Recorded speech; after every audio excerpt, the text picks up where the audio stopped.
بسم اللہ الرحمن الرحیم۔ آج قوم میں دو طرح کے خیالات پائے جاتے ہیں۔ کچھ کا کہنا یہ ہے کہ پہلے اپنی معیشت درست کر لو، اپنے پاؤں پر کھڑے ہو جاؤ، پھر دنیا آپ کو ریکگنائز کرے گی اور غلاموں کو کوئی نہیں پوچھتا ہے،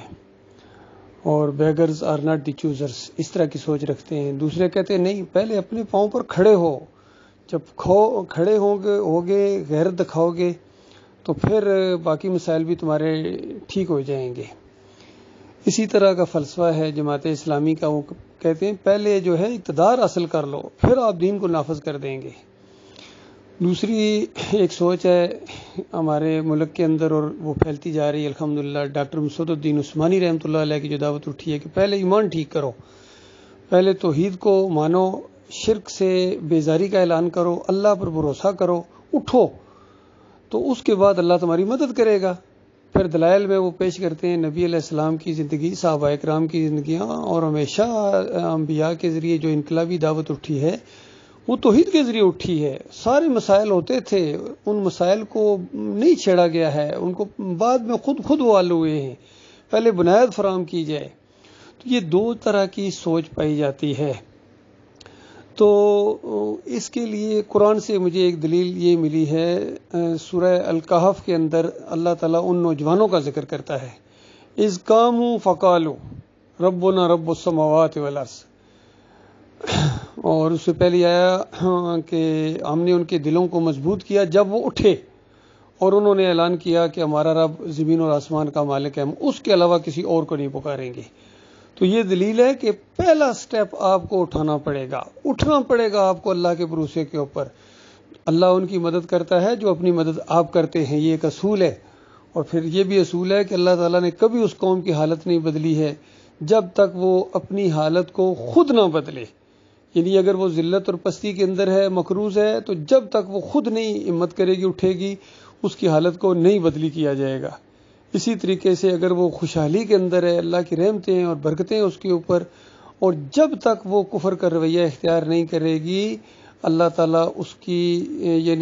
کی ذلت اس کو نہیں لائے گا اس کے اوپر، بلکہ اگر وہ شکر گزار رہے تو اور زیادہ اللہ تعالیٰ دے گا، نوازے گا۔ یہ اللہ کی سنت ہے۔ تو لہٰذا آج پاکستانیوں کے اوپر بڑا ایک عجیب و غریب معاملہ ہے، خبریں آتی ہیں، سنتے ہیں، دل بھی کڑتا ہے کہ یہ قوم کدھر جا رہی ہے۔ اور بالکل وہ جو عمران خان صاحب کہتے ہیں نیوٹرل جانور ہوتے ہیں، یہ واقعی، بلکہ اللہ تو کہتا ہے جانوروں سے بدتر ہوتے ہیں یہ جو نیوٹرل ہوتے ہیں نا، جو حق کا ساتھ نہیں دیتے ہیں اور باطل کے اوپر جمے رہتے ہیں۔ تو حق سے مراد توحید کی دعوت، ایمان کی دعوت، عقیدے کی دعوت، اسلام کی دعوت، یہ حق کی دعوت ہے۔ باقی ان کے جو آپس میں یہ جھگڑے ہیں، یہ جمہوریت کے جھگڑے ہیں، حق اور باطل کا معاملہ نہیں ہے، یہ سارے باطل کے اوپر ہیں۔ پی ٹی آئی ہو، یہ اپنا ایک باطل رویہ رکھتی، اسی وجہ سے اس پی ٹی آئی کے سسٹم کے اندر مزاروں پر سجدے کیے جائے کوئی بات نہیں، بازو پر یا علی مدد کے پٹے بندھواؤ کوئی بات نہیں، اور چاہے فضل الرحمان ہے وہ بھی چادریں چڑھا رہے ہیں، وہ بھی جمہوریت کے اس کے مشرکانہ سسٹم کے اندر ہیں۔ ان کے باپ بھی حلوہ بانٹتے تھے مزار پر جا کر جمہوریت کے لیے۔ یہ عوام کی خدائی ہے، یہاں یہ اللہ کا معاملہ نہیں ہے، یہ تو اللہ کے دین کے مقابلہ کا ایک انتظام ہے، یہ ایک نظم ہے، یہ جو ایک نظام ہے جمہوریت، چاہے یہ پارلیمانی جمہوریت ہو، چاہے یہ صدارتی جمہوریت ہو، یاد رکھیے جانا آپ کو عوام کے پاس پڑے گا۔ طاقت کا سرچشمہ یہاں عوام ہے، اور اسلام کے اندر طاقت کا سرچشمہ وہ ہمارا مالک ہے، وہ جس کو چاہے ایک لمحے کے اندر بادشاہی سے اتار دے، وہ جس کو چاہے نیچے سے اٹھائے اور اوپر بادشاہی پر بٹھا دے۔ اور بے شمار مرتبہ انسانی تاریخ میں ایسا ہوا ہے کہ قلیل گروہ کو اللہ تعالیٰ نے اکثریت کے اوپر غلبہ عطا فرما دیا ہے۔ باقی زمین کے اوپر چلنے والے اکثریت جو ہے وہ دلیل نہیں ہوتے ہیں حق کی، یہ اکثر نہیں جانتے ہیں، اکثر جاہل ہوتے ہیں، اکثریت مشرک ہے۔ مالک فرماتا کانا اکثر ہم مشرکین، اکثریت مشرکوں کی ہوتی ہے، اکثریت جاہلوں کی ہوتی ہے۔ اگر تم اکثریت کو بنیاد بناؤ گے تو یہ آپ کو صحیح راستے سے گمراہ کر دیں گے۔ لہذا ضرورت اس بات کی ہے کہ جن کے اندر ذرا بھی شعور ہے، صحیح معنوں میں وہ اپنے خیر خواہ ہیں، ملک کے خیر خواہ ہیں، قوم کے خیر خواہ ہیں، اور تھوڑی دین کی ان کو سمجھ بوجھ ہے، تھوڑی سی عقل ان کی اگر کام کر رہی ہے تو وہ کام کرو اللہ کے بندو جو ایک ایک دائی کرتا ہے جو ایک صحیح معنوں میں، اور پھر حدیث بھی موجود ہے موطا امام مالک کے اندر، نبی علیہ السلام فرماتے ہیں میں اس طرح اصلاح کر رہا ہوں جس طرح پہلے اصلاح ہوئی تھی انسانیت کی، یعنی پہلے انبیاء نے جس طرح اصلاح کی تھی اللہ کے حکم کے مطابق میں اس طرح اصلاح کر رہا ہوں، اور آئندہ جب کبھی اصلاح ہوگی اسی طریقے سے ہوگی جس طرح میں کر رہا ہوں۔ تو بتاؤ اللہ کے بندو، پھر ریاست مدینہ کا نام لیتے ہو، کبھی نظام مصطفیٰ کا نام لیتے ہو، تو وہ طریقہ کیوں نہیں اختیار کرتے ہو جو اصلی طریقہ تمہارے مالک اور خالق کا بیان کردہ طریقہ ہے؟ اور علماء کو کیا ہو گیا، کیوں یہ گونگے شیطان بن گئے؟ یہ کیوں نہیں عوام کو لیڈ کرتے؟ یہ کیوں نہیں دین کی بات بتاتے؟ اصل میں ان کا پیٹ دین کے ساتھ لٹکا ہوا ہے، یہ دیندار نہیں ہیں، یہ دکاندار ہیں، یہ رہنما نہیں ہیں، یہ ٹھگ ہیں۔ یقین کیجئے میری قوم کے لوگوں، میرے پاکستانیوں، میرے بھائیوں، جہاں جہاں تک یہ آواز پہنچے، کہ اپنی دنیا کی خاطر تمہاری دنیا اور تمہاری آخرت دونوں برباد کر رہے ہیں، دونوں برباد کر رہے ہیں۔ اور یہ زندگی یہ ایک مرتبہ ملی ہے، یہ بار بار آپ کو نہیں ملے گی۔ ایک مرتبہ اگر تم ناکام ہو کے چلے گئے تو اس کے بعد دوبارہ کبھی تمہارا موقع نہیں آئے گا، اور کبھی تمہارا کوئی بیان نہیں شائع ہوگا کسی اخبار کے اندر، یا کوئی تمہیں مجمع میں تقریر نہیں کرنے دے گا، کوئی تمہیں کمنٹ نہیں کرنے دے گا جب ایک دفعہ اس دنیا سے اس دنیا میں چلے گئے۔ اور تم سے بڑے بڑے لیڈر، بڑے بڑے جن کے القاب دے دیے گئے، قائد ملت ہیں جی، قائد اعظم ہیں جی، شیخ العرب والعجم ہیں جی، یہ القاب تو لے کے چلے گئے، لیکن ایمان سے خالی دامن گئے ہیں۔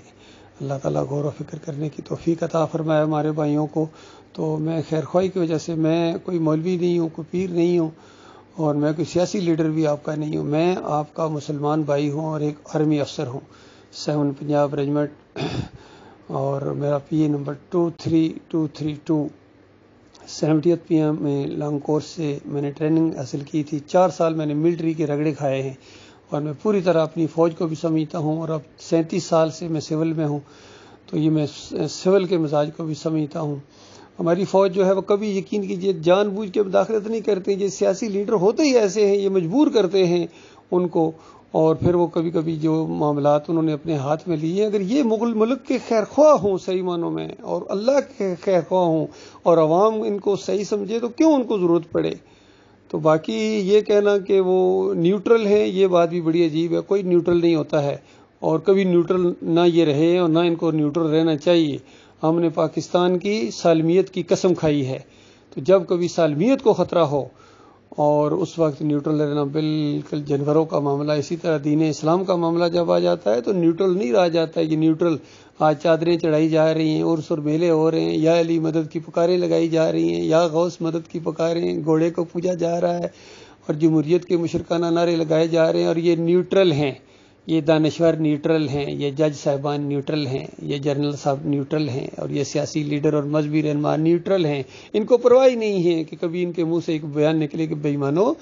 یہ یہاں کے قوالیاں گاتے ہو، عورتیں آ کے تمہاری ناچتی ہیں مزاروں کے اوپر، یہاں حلوے بانٹتے ہو، یہاں دیگیں چڑھاتے ہو، اور کہتے ہو پھر مسلمان ہیں۔ یہ مسلمانی نہیں ہے، یہ ہندوانہ انداز ہے، یہ کافرانہ شرک ہے، یہ بت پرستی ہے، قبر پرستی، بت پرستی ہے۔ یہ جو مزار بنے ہوئے ہیں پاکستان کے اندر، چاہے سیون ہو، شریف ساتھ لگا دیتے ہیں، جو شرک اور کفر کا اڈا ہوتا ہے، یہ بدماش ہوتا ہے، اس کے ساتھ شریف لگا دیتے ہیں۔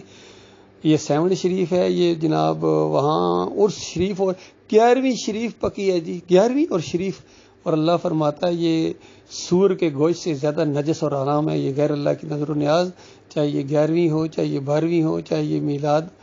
کے کیک ہوں، چاہے یہ محرم کی سبیلیں ہوں، کھچڑے ہوں، حلیم ہوں، اللہ تعالیٰ ان کو شرک کہتا ہے، غیر اللہ کی نظر و نیاز کو۔ تو اللہ کے بندو، پہلے شرک سے توبہ کرو، پہلے ایمان، پہلے کلمے کو پڑھو، لا الہ الا اللہ محمد رسول اللہ، اللہ کے علاوہ کوئی معبود نہیں، اللہ کے علاوہ کوئی داتا نہیں، کوئی دستگیر نہیں، کوئی مشکل کشا نہیں، کوئی واسطے اور وسیلے کے لائق نہیں ہے، براہ راست اللہ تعالیٰ کو پکارنا ہے، وہ ہر زبان کا خالق ہے، سنتا ہے، اور اس کے علاوہ کسی اور کے رکوع اور سجدے ثابت کرنا یہ خالص کافرانہ شرک ہے، مشرکانہ انداز ہے۔ صرف اللہ کو سجدے ہیں، صرف اللہ کو رکوع ہیں، صرف اللہ کی نظر و نیاز ہے، اور صرف آخری نبی محمد صلی اللہ علیہ وآلہ وسلم کی پیروی کی جائے گی، اور پیروی اس طرح کی جائے گی جس طرح ابو بکر صدیق نے کی ہے، عمر بن خطاب نے کی ہے، عثمان رضی اللہ تعالیٰ عنہ نے کی ہے، علی رضی اللہ تعالیٰ عنہ نے کی ہے، اور جتنے صحابہ ہیں وہ ایسے نہیں لیڈر بن گئے تھے، ایسے نہیں قائد بن گئے تھے، پوری دنیا کے امام ایسے نہیں، اور بھیڑ بکریاں چرانے والوں کو اللہ تعالیٰ نے بنا دیا، بان کی جوتیاں پہننے والے اکثریت پڑھے لکھے نہیں تھے اور دنیا کے امام بنے ہیں، اس ایمان عقیدے کی وجہ سے بنے ہیں۔ جو بھی نبی علیہ السلام کی پیروی کرتا تھا اسی انداز سے آگے بڑھتا تھا، دنیا کا امام بنتا تھا۔ آج بھی نبی علیہ السلام کی سنت موجود ہے، قرآن موجود ہے، صحیح حدیث اس کی تشریح موجود ہے۔ اللہ کے بندوں، ایک بہترین اسلامی تاریخ ہماری موجود ہے، جنگ بدر موجود ہے، جنگ احد موجود ہے اور ہجرت موجود ہے، سارے واقعات موجود ہیں۔ پھر آپ کو کہاں سے یہ امپورٹڈ چیزیں لے آئی؟ امپورٹڈ گورنمنٹ جس طرح نامنظور ہے اسی طرح امپورٹڈ دین بھی نامنظور ہے۔ امپورٹڈ دین ہے یہ بریلویت ہو گیا، دیوبندیت ہو گیا، اہل حدیثیت ہو گیا، صوفیزم ہو گیا، چشتیزم اور جناب قادریزم، اور یہ سب امپورٹڈ چیزیں ہیں، نامنظور بالکل، ان کو قابل رد ہے یہ ساری چیزیں۔ پھر نکلو اللہ کے بندوں فرقوں سے اور ایک پلیٹ فارم کے اوپر اکٹھے ہو جاؤ۔ اللہ تعالیٰ آپ سب کا حامی و ناصر۔ آپ دیکھیں آپ کے سارے مسائل چٹکیوں میں حل ہو جائیں گے، یقین کیجیے آپ کے قرضے چٹکیوں میں حل ہو جائیں گے۔ یہ کوئی مسئلہ نہیں ہے قرضے آپ کے حل کرنا، لیکن آپ پہلے اٹھیں گے، سٹینڈ کریں گے۔ تو کس طرح معاشی نظام ٹھیک کیا تھا نبی صلی اللہ علیہ وآلہ وسلم، اپنی پہلی تقریر کے اندر سارے سودی نظام کو اپنے پاؤں کے نیچے رون دیا تھا کہ آج سے پہلے جو سود لیا جا چکا میرے پاؤں کے نیچے ہے۔ اسی طریقے سے جب اسلام آئے گا تو یہ جمہوریت ہمارے پاؤں کے نیچے ہوگی اور یہ سارے جو سودی قرضے ہمارے پاؤں کے نیچے ہوں گے، صرف اوریجنل قرضہ ہم واپس کریں گے، اور اس سے پہلے ساری ایڈجسٹمنٹ کی جائے گی، جس سے پہلے جو بھی یہ سود لیتے رہے حرام ہے، کیونکہ ہمارے مالک اور خالق کا حکم تمہارے حکم سے زیادہ اوپر ہے، IMF سے زیادہ اوپر ہے، ورلڈ بینک سے زیادہ اوپر ہے، وہ کائنات کا مالک ہے، اس کا حکم نافذ کیا جائے گا اور اس کا حکم سامنے لایا جائے گا۔ اس کے بعد چاہے تو مانو، نہیں تو میدان جنگ فیصلہ کر دے گا انشاءاللہ، اور اللہ کی مدد مومنوں کے ساتھ ہوگی۔